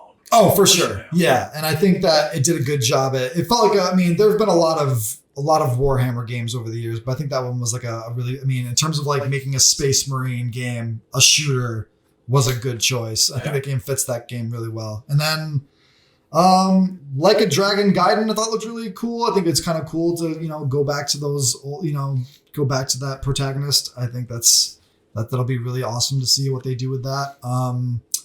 And that's pretty much, those are the big things I'm the most excited about for sure. Like, I don't know, what are you kind of most excited for? Mortal Kombat is probably the biggest thing for me coming out of that. I guess we can count Spider-Man because it was part of the event. Sure. That is my most anticipated game, period. Mm-hmm. LOA 2, I've been trying to open myself up to horror games a little bit more. I don't know about this one. This one might be a little bit too much for me to handle. I just don't like horror games. I don't like feeling stressed when I'm playing a video game. Sure. That's valid. I also don't like being scared. I like horror movies, but I don't like horror experience. Oh yeah, there's an element. I would never go to that Halloween Horror Nights thing like Universal Studios. I would flip the fuck out in that thing. I went to one of those things once. I went to a birthday party where we all went to a group and we went through one of those Halloween haunt kind of things. But it was like one of the more serious ones where like they were actually like grabbing you and touching you and all that. And I smashed somebody's hand out of instinct. They had us walking on this like makeshift bridge, and the cast members were like down below. They were reaching up, and I reached up and grabbed my ankle just out of just in pure instinct. I stomped down on my foot and I crushed his hand. So I ended up not finishing. I was so freaked out like after that I didn't go to like the final room of the thing. I just went off to the side. I can't. I don't blame. Yeah. I actually I filmed a music video once and directed a music video for a band, and we filmed it inside one of those things. It was all out of season, but everything was still in there. And we walked through it because I needed to get the layout to direct music videos, especially because I was walking backwards most of the time. I needed to understand my way around, and even with the lights on and like the owner of the place walking us through and explaining things to us, I still was like, "This is a bit." It was just so claustrophobic. Oh yeah, those houses are definitely very much designed for you to feel like claustrophobic. Is like it's any horror experience where like people are touching you, like I'm not about it. So I don't blame you for being that. Yeah, the only reason I got through filming that was once we actually started filming.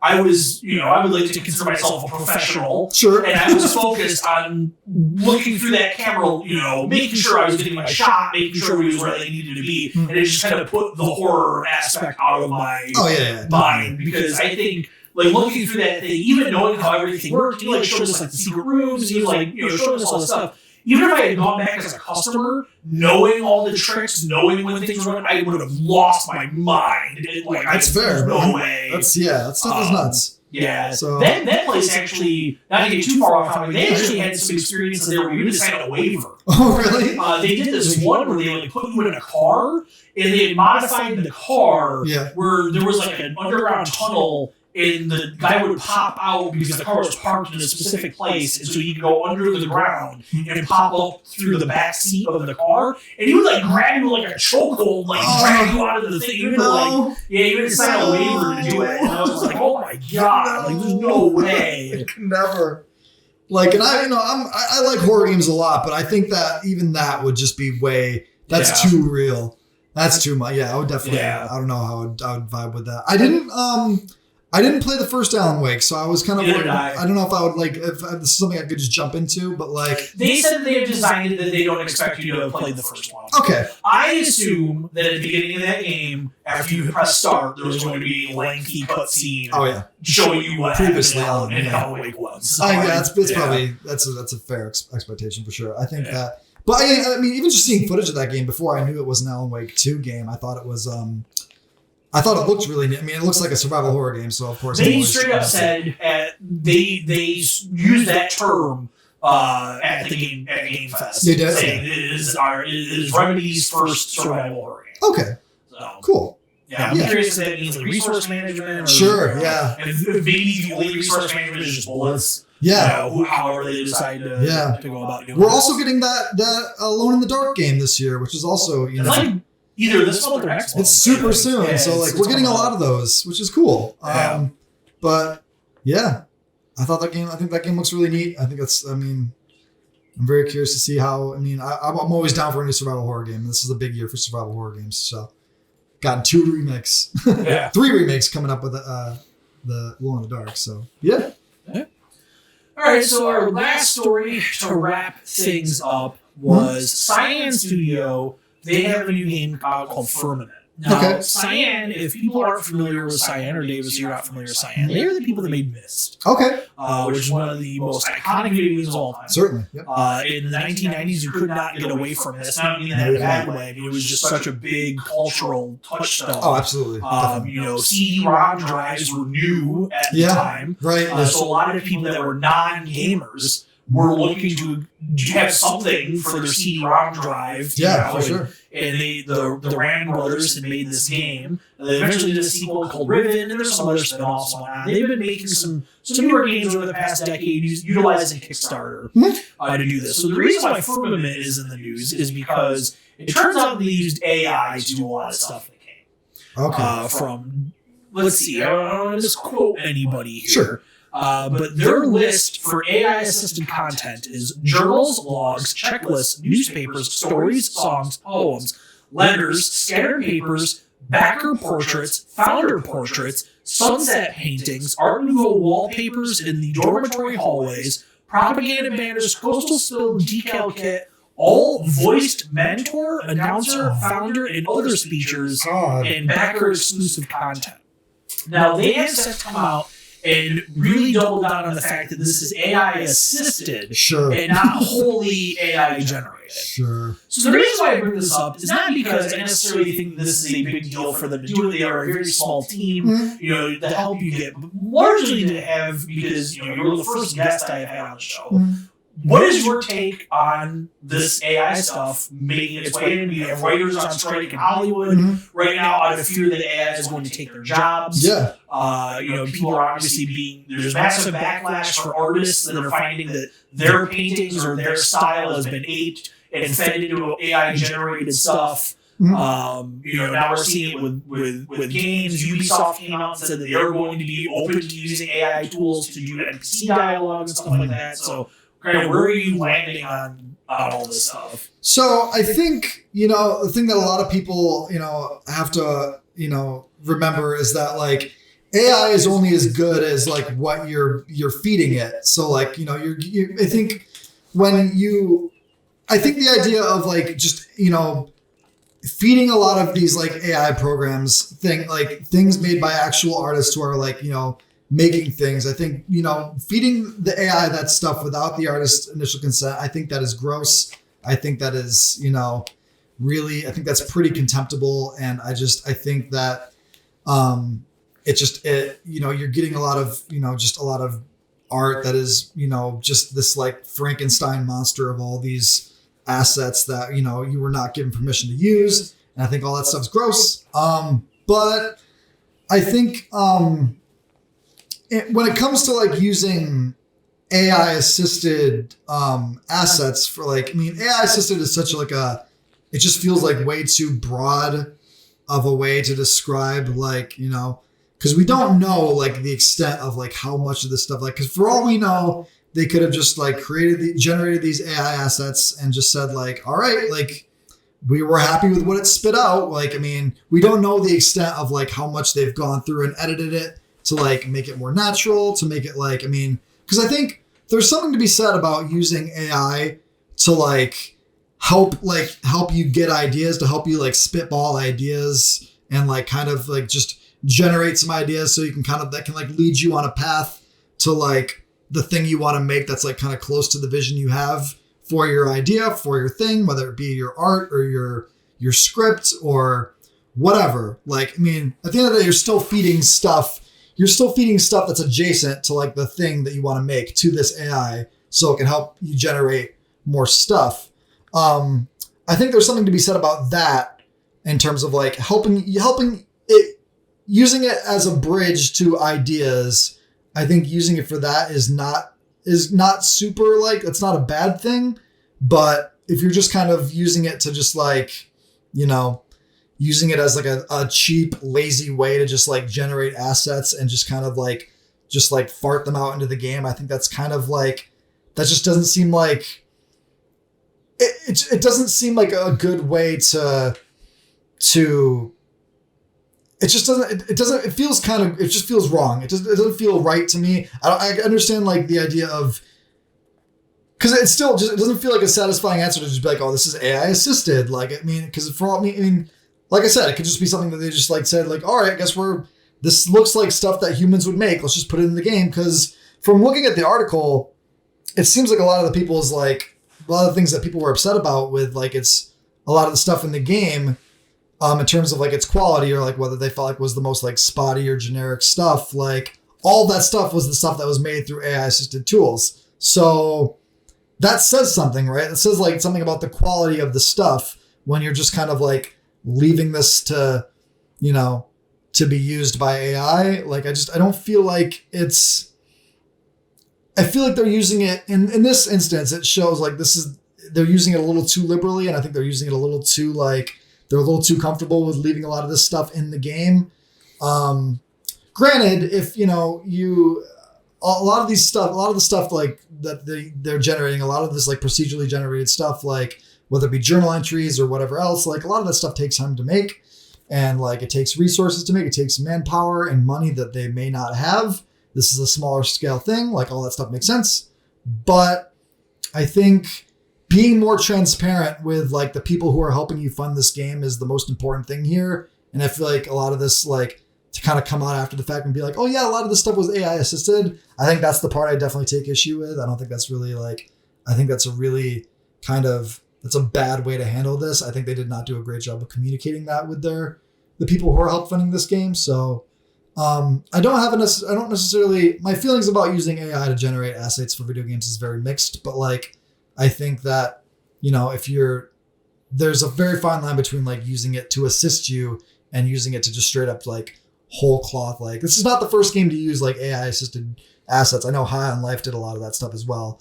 And, High on Life has a lot of its own issues, but I think that, just being more, I think the issue here is not so much there's something to be said about using AI assisted assets at all. But I think the lack of transparency they had with like the people who are helping fund this game is not great. It's not a good look. So I don't know what your take is on that, but that's kind of where I feel. So I guess before I give you my thoughts, have you used any of the modern AI stuff? I have not. Okay, so you haven't done anything. So I've used quite a bit. Okay. So I have, I've been messing around with ChatGPT for a while. Mm-hmm. I've done some of the art-based stuff for not for still images, but for video work. Okay. And also, if anybody has watched this channel and has seen my regular Perfect Reload videos that are animated, where you see me rotoscoped, that's AI. Okay. All of that's AI. Mm. So I've been doing AI stuff for a couple of years now. Mm. And I think that it's an incredibly powerful tool that right now is very limited. Yes. I also fully believe that no matter how advanced AI gets in terms of like writing, creating music, whatever, it will never surpass a human being's creativity. Yes. Because an AI can only go off of what has been fed into it.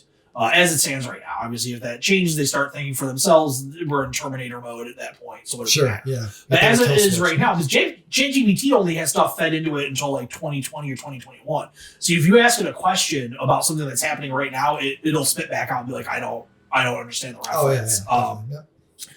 But so Davis and I, I would consider us creative people. We've done a lot of creative work in our life. Mm-hmm. Davis is a very talented musician. I've been playing music my whole life. And I've also written a lot in my lifetime. So where I stand with AI assets or AI assisted things is different depending on what I'm doing. So, don't mistake me saying that I accomplished this thing for actually being good. But when I was in college, I wrote a novel. I wrote a 40,000 word novel, which is kind of standard length. At the end, it's like 250 pages, whatever. I could not imagine having AI help me with that. I needed to craft those characters through the thoughts that I was creating on my head, right? Davis and I both played music, made music. I cannot imagine having AI come in and sublet music creation for me, or like, oh, I need come up with a guitar line for me, like whatever. Like I couldn't imagine doing that unless I was just trying to make like music beds. Sure. Like if I was just trying to make like royalty-free music and that was my job, sure, whatever. But at that point, a human being wouldn't have that job anymore. They would just, companies that make that stuff would just do it and put it out. So that I don't understand, or that I don't think it has any benefit to. However, if I was writing a video game, which is a massive script, so you have a television show script, a movie script, a novel or a novella, a novel, and a video game script, kind of in the total pole of length, for it. People kind of underestimate how long movie scripts actually are. They're not that long. Because, remember, that whole movie's not all dialogue. There's action, and that can be conveyed in a script in a sentence or two. Yeah. Plays as well. Plays are maybe a little bit longer at times because they have stage direction in there. So if anybody's ever written a screenplay, I've written a couple of screenplays, I've written one play, they can definitely take a little bit longer than it would to write, if you were just writing that in fiction and, a short story or whatever. I can't imagine doing anything like that. But with a video game script in particular, if I have talent, if I am talented enough that I am being charged by this company in a position where, hey, your job is to write this video game script, or you're on a team of writers, then my focus would be, okay, I got to flesh out these characters. I got to write these scenarios and these set pieces. I need to do all this. Mm-hmm. What I don't need to bog myself down is background chatter in a bar scene, or a radio commercial that comes on if your game has, somebody's in a car or whatever. I'd be okay with letting AI write that shit. Mm-hmm. Write me that, spit it back out to me. I'll edit it myself. We're done. Mm-hmm. Which is kind of what Ubisoft was talking about. Yeah. That I'm perfectly fine with. If you get into the point where you have named main characters being written by it, then what the hell are you doing? Like, why are you employing writers? Oh, for sure. Like that. Yeah, I'm with that you. Doesn't make any sense. Mm-hmm. And I have also yet to experience any form of AI, whether it was written, video, or pictures are getting tough. Pictures are getting really good. Where I can't look at it and be like, oh, that's computer generated. Like I can tell you, like definitely. That's computer generated. Yeah, still pictures, man, that's tough. There are some really, really good ones out there. Yeah, it's gotten shockingly good with that stuff. Yeah. For sure. I know that depending on like the painter, depending on like your art style, if you're like an abstractionist or surrealist or something like that, it can be tough. They can generate something that looks like a Jackson Pollock. They can generate something that looks like a Kandinsky or Rothko or something. Mm-hmm. So, I mean, it all depends on what you do. If you're doing like really detailed portrait work, I have seen really good portraits come out of AI, but there's always something off about them. There's always, and it's off to a point where it's not like, oh, that's just that artist's stylistic choice or something like that. Like it just looks different, and you can't put your finger on it until somebody tells you figure out like, oh, the reason why it felt different is because it was computer generated. Mm-hmm. Definitely. So I think AI tools have a place, yes, but they are not a replacement. Exactly. Yes, that's kind of where I'm at too. That's kind of where I fall on that. I think it's a really difficult conversation because there are a lot of artists right now that are in protest that their art is being, in their opinion, stolen, and being fed into these AI processes. Yep. And all that. And to that, what I have to say is, and this sounds really harsh, is tough fucking luck. Because musicians have been dealing with that for decades longer than you have. Oh, sure. How many songs have been illegally sampled? That's true. That's the thing is like, it's just, this is the next form of creativity that's being dealt these issues. Sure. Now, they're being dealt these issues in a way that's never happened before. It was human beings stealing music from other human beings. These are people that are not artists stealing art to feed their computer machines. Oh, yeah, definitely. But it is kind of one of those things where it's like, it sucks. Yeah. And you're not going to get paid for it, but take it up with all the hundreds of thousands of musicians over the years that have been stolen from and didn't receive proper royalties. Yeah, it's unfortunate that like a lot of artists, like don't have that control over their art to be pumped into it, and that's a shame. Like, but yeah, I guess in the age of the internet, it's really hard to just kind of, it's hard to police that stuff. Like, it's impossible. It's just a, there's no way to be able to just like, go after every single artist, like, or every single person who's like used AI and like fed your art to AI. Like, there's just no way to. And it's tough for a lot of artists these days that are digital only. Yeah, they don't have a canvas in their closet that says like, hey, no, I really made this and this is mine. That's right. That physical object doesn't exist for them. It's just a file on a computer. Yeah. And that sucks. That does suck. It's really difficult, but it's we're gonna have to get used to it because I don't think it's going anywhere. Yeah. I think this AI stuff is here to stay. Do you feel like the response that the studio had to like the criticism as like, do you feel like that was like the correct response, or do you feel like that was kind of like it's kind of their only option? Yeah. They kind of have to double down. They're a super small studio. Oh yeah, definitely. I think they should have been more upfront, saying like, hey, I think if any game that's going to be on like Kickstarter or whatever that's going to be crowdfunded, you better be upfront as possible, saying like, hey, we are going to use AI to do some of this stuff. Definitely. Like you gotta let people know, because people have very strong feelings on it. They might not want to give you money because of that. Yeah. And that's their right to do. Definitely. Yeah, I agree. So it's a tricky situation, but I think there's some really cool stuff coming out of AI. I just use AI to create your own shit. Don't just steal somebody else's stuff. Yeah, it is a tool. It is not like a replacement for art, and it never will be. And that's kind of the thing to always remember. And also, if you are using AI to steal somebody else's stuff, you're never going to be as well known as they are. No, you're never going to be considered in the same class because you're stealing from somebody that's creating from scratch. Take that effort and that energy to learn those AI programs and maybe put it towards making your own stuff. Yeah. Learn a medium, and just instead of just being like, hey, I fed it just becomes kind of like a tastemaker thing. It's just like my art is only as good as like my tastes of like the things I fed into it. You know what I mean? Like it's not like it's never going to be a replacement for the real thing. So that's it's all weird. Yep. So that's going to wrap things up. Davis, I want to thank you for coming over and joining me. Yes, thank you for having me. This has been a blast. Yeah. So already up will be the Xbox Game Showcase stream. You'll see that in the channel feed. You'll see this show. This week I will have my reaction to the Ubisoft Forward presentation. So I'll record that tomorrow night. That'll be up on Tuesday. Tuesday night I should be streaming. I missed the weekend stream this week. Had some personal stuff going on. So we'll be streaming Star Trek on Tuesday night. And then probably taking a little bit of a break from all the event coverage and all that stuff. And, maybe we'll do another stream later in the week. Maybe not, depending on how things go. But yeah, I think Tuesdays and Saturdays are kind of the streaming days, streaming schedule. We'll see how well I can stick to that, which I won't stick to it at all, basically. But yeah, there's some good stuff going on in the world of video games. Mm-hmm. Yep. Video games are back. Yes, they're finally back. That's right. They went away. They are finally back. Yep. They are purchasable now. That was like the thing that was holding me back from playing video games. You couldn't buy them. That's right. They wouldn't let you buy them. They were there, but you couldn't buy them. Now you can buy them now. So it's you can own them. That's right. They come on a disc. Yep. So all right. Thanks for watching, everybody. Yes. See you soon.